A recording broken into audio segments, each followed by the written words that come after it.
Nellore railway కోర్టుకు హాజరైన Sarvepalli MLA Somireddy Chandramohan Reddy మాజీ మంత్రి కాకాని ప్రోద్బలంతో సోమిరెడ్డిపై కేసు పెట్టిన శ్రీత టెక్నాలజీ సీఈఓ నర్మదారెడ్డి ఆనందయ్య అనుమతి లేకుండా వెబ్ పోర్టల్లో కరోనా మందు అమ్మకానికి పెట్టడంపై తాను ప్రశ్నించామన్నారు. కాకాని గోవర్ధన్ రెడ్డి పుణ్యమా అని కోర్టులో నిలబడ్డానన్నారు. ఇలాంటి చాలా కేసులు ఉన్నాయి, భయపడని తెలిపారు. నాపై నిత్యం నిరాధార ఆరోపణలు చేయడమే కాకానికి అలవాటైపోయిందన్నారు. 2016 చేసిన ఆరోపణలకు ఇంతవరకు ఆధారాలు చూపించలేదని ఆయన అన్నారు. మార్చి 16న ఎన్నికల షెడ్యూల్ ఉంటే 15న కోట్లు విలువ చేసే భూములను అర్ధరాత్రి కాకాని అల్లుడికి ఇప్పించలేదా అని ప్రశ్నించారు. మంత్రిగా ఉన్నా నేను రైతులకు సాయపడ్డాను. కాకాని దోపిడీ చేసిన భూములను తిరిగి రైతులకు మంత్రిగా ఇప్పించాను.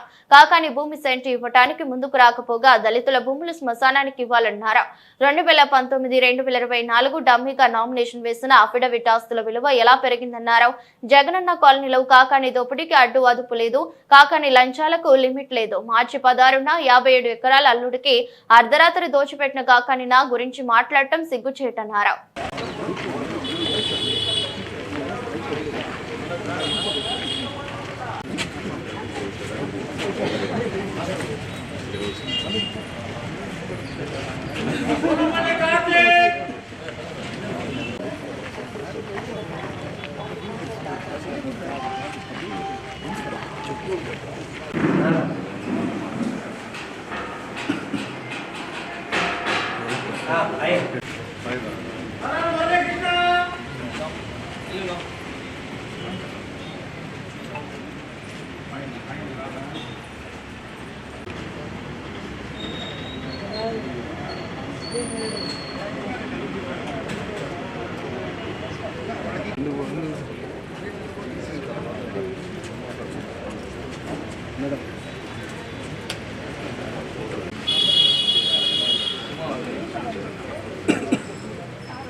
కాకాని గోవర్ధన్ రెడ్డి పుణ్యమా అంటూ ఈ కోర్టులో ముద్దాయిగా నిలబడాల్సి వచ్చింది.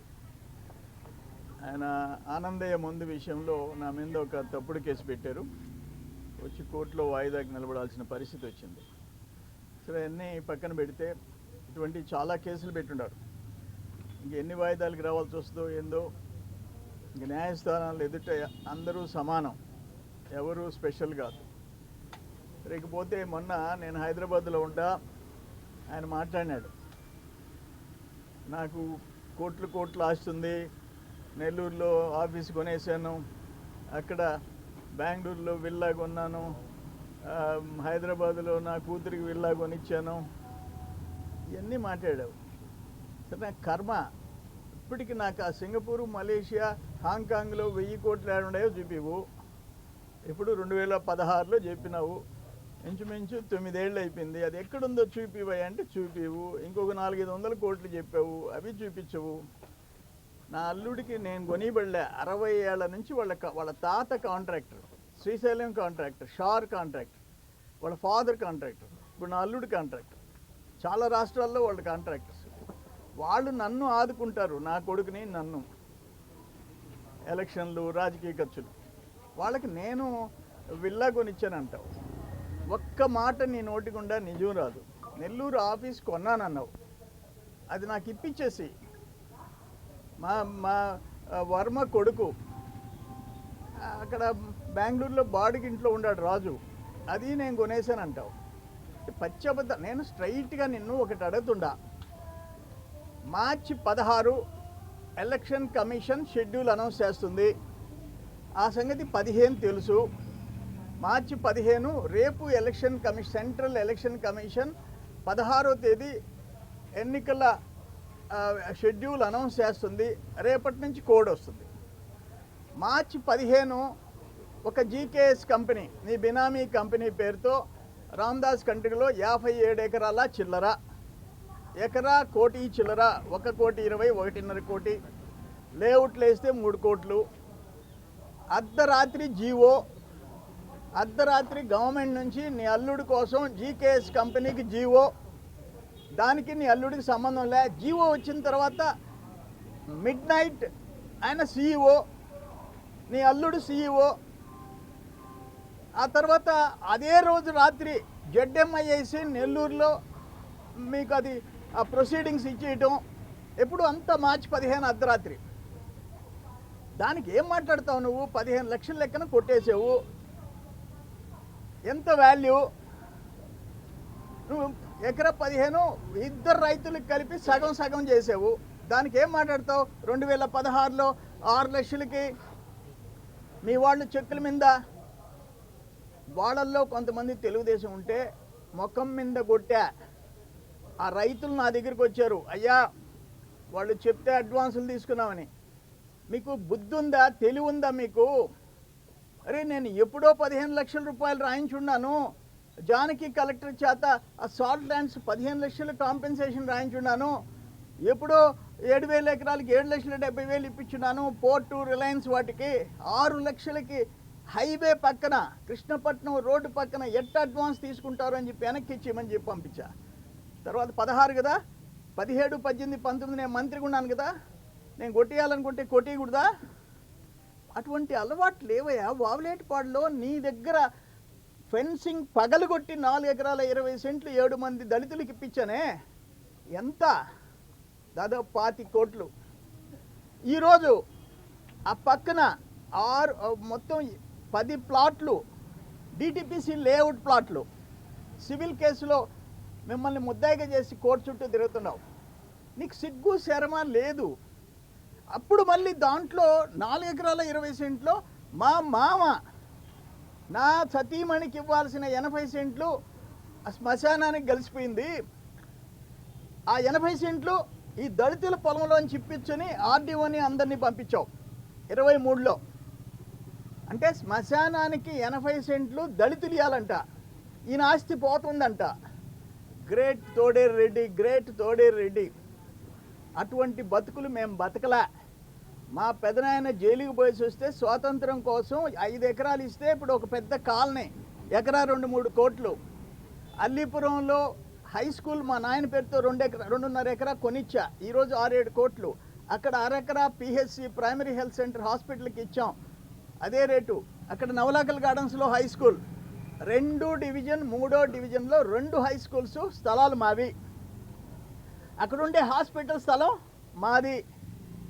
అక్కడ 5 ఎకరాల కాలనీ మా కుటుంబంది.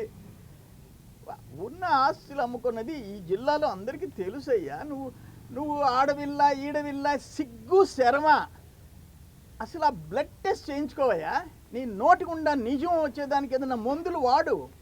అప్పుడు 1000 కోట్లు అంటివి, ఎక్కడుండాయో చూపించకపోతేవి. సుప్రీంకోర్టుకి పోయి బెయిల్ తెచ్చుకొని సిగ్గు లేకుండా రోజు నా మీద ఆరోపణలు, నా కుటుంబం మీద ఆరోపణలు చేస్తుంటివి. ఏం చెప్పాలా? నేను ఒక్క మాట అడుగుతుండా, నీ కుమార్తె వాళ్ళు బాగుండాలని కోరుకుంటాను. నువ్వు మాట్లాడుతున్నావు కాబట్టి మాట్లాడు. 2019లో సర్వేపల్లికి నీకు డమ్మీగా నామినేషన్ వేసింది. 2024లో నామినేషన్ వేసింది. అదేంటి అట్టిండి 2024లో నామినేషన్ వేసింది డమ్మీగా. 19 ఆస్తులు, 24 ఆస్తులు. 19లో ఆమె అఫిడవిట్లో, ఎన్నికల అఫిడవిట్లో ఏం ఆస్తులు చూపించింది నీ కుమార్తె. 24లో ఎన్ని ఎకరాలు కొన్నది, ఎంత ఆస్తులు పెరిగింది చూపించింది. అంటే రెండో కూతురు కూడా అంతే కదా. నీ కూతుర్లు మాత్రం 100 ఎకరాలు కొనుక్కోవాలా, ఆస్తులు పెంచుకోవాలా. అర్ధరాత్రి 57 ఎకరాలు నీ అల్లుడు ఒక బినామీ కంపెనీకి జీవో ఇచ్చిన తర్వాత ఆయన సీఈఓ అయిపోవాలా, ఆయన 9 కోట్లు ఆయన అకౌంట్లోంచి ట్రాన్స్ఫర్ చేయాలా. మేము మాత్రం ఒకవేళ నెల్లూరులో ఆఫీస్ కొనుక్కుంటే పాపమా? ఒక సినిమా హాల్ అమ్ముకున్నోళ్ళమే, ఒక పవర్ ప్రాజెక్ట్ అమ్ముకున్నోళ్ళమే, సిటీలో ఉండే పొలాలు, మా తాతలు ఇచ్చిపోయిన పొలాలు అమ్ముకున్నోళ్ళమే.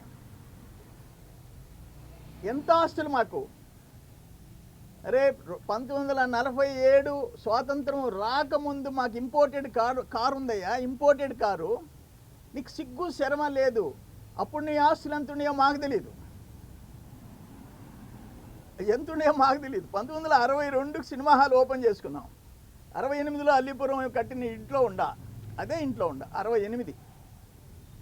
నీ ఆస్తుల గురించి నేను మాట్లాడను. నువ్వు అక్రమంగా నువ్వు సంపాదించి పేదోళ్ళ, ఇప్పుడు ల్యాండ్ ఎక్విషన్ నేను ఒకటే మాట్లాడుతుండా. నువ్వు 57 ఎకరాల గురించి పత్రికల్ని మీడియాని అందరినీ మాట్లాడేవు కదా, ఏబిఎన్ని జ్యోతిని అన్నిటినీ. నువ్వు ఒక్కొక్క నష్టపరిహారం ఎంత ఇప్పించావు, జగనన్న కాలనీలో ఎంత దోచుకున్నావు. ఫర్ ఎగ్జాంపుల్ ఈదూరులో ఎకరా 58 సెంట్లు, బేసిక్ వాల్యూ 6 లక్షలు ఉంది. ఎకరా 22 లక్షలు ఇప్పించావు. 6 లక్షలు ఉంటే 22 లక్షలు ఇప్పించావు. పైనాంపురంలో ఎకరా 30 సెంట్లు, బేసిక్ వాల్యూ 8 లక్షలు, 22 లక్షలు ఎకరాకి ఇప్పించావు. ఇక్కడ బేసిక్ వాల్యూ రామదాస్ కండ్రిలో 15 లక్షలు ఉంది, 15 లక్షలకే తీసుకుంటావు. ఇంచుమించు 50 లక్షలు ఎకరా ఇప్పించవచ్చు. జగనన్న కాలనీలో ల్యాండ్ ఎక్విషన్ పేరుతో ఆ రైతు దగ్గర 10 లక్షలకి మాట్లాడుకొని 20-25 లక్షలు తీసుకొని ఎంత దోపిడీ చేసావో అందరికీ తెలుసు. ఆ ఇళ్ళు పనికి రాకుండా పోయింది తెలుసు. వేల మంది ఇళ్ళు. నీకు నీ లంచాలకి, నీ దుర్బుద్ధికి లిమిట్లే. వాళ్ళ గిరిజనులైనా సరే తాకట్టు పెట్టి నువ్వు డబ్బు తెచ్చుకుంటావు. నువ్వు నన్ను నా కుటుంబాన్ని గురించి మాట్లాడతావా? మాట్లాడితే ఎప్పుడంటే అప్పుడు ఇదే పనే. నీక సిగ్గుండబడలే? నువ్వు స్ట్రైట్గా చెప్పు. 5 ఏళ్ళు నువ్వు అధికారంలో ఉండవు. మార్చి 16 ఎలక్షన్ కోడ్ అమల్లోకి వచ్చింది. మార్చి 15 అర్ధరాత్రి నీ అల్లుడికి 57 ఎకరాలు దానం చేసావు. ఎవడప్ప సొత్తు అది? 15 లక్షలకి ఒక హైవే, ఒక పక్కన national highway Chennai Calcutta road, ఒక పక్కన కృష్ణపట్నం పోర్ట్ రోడ్డు, 2 హైవేలు. వెనక 120 ఎకరాలు ఉంటే ఫస్ట్ 57 ఎకరాలు నాకు కావాలా, తలా 6 ఎకరాలు తీసుకో అంటే హైవే ఫేసింగ్, దానికి రేటు రావాలి. ఇటువంటి వ్యక్తులు ఈరోజు మమ్మల్ని ముద్దాయిలు చేసి ఎన్ని కేసుల్లో ఉండానో నాకే తెలియదు, ఎన్ని వాయిదాలు తిరగాలో నాకే తెలియదు. సిగ్గు శరమ ఉండాలా. అది నువ్వు గాన వివరాలు కావాలంటే అఫిడవిట్ మొత్తం కాపీలు మీడియాకి ఇస్తా. 19 ఎంత, నీ ఆస్తులు 24 ఎంత.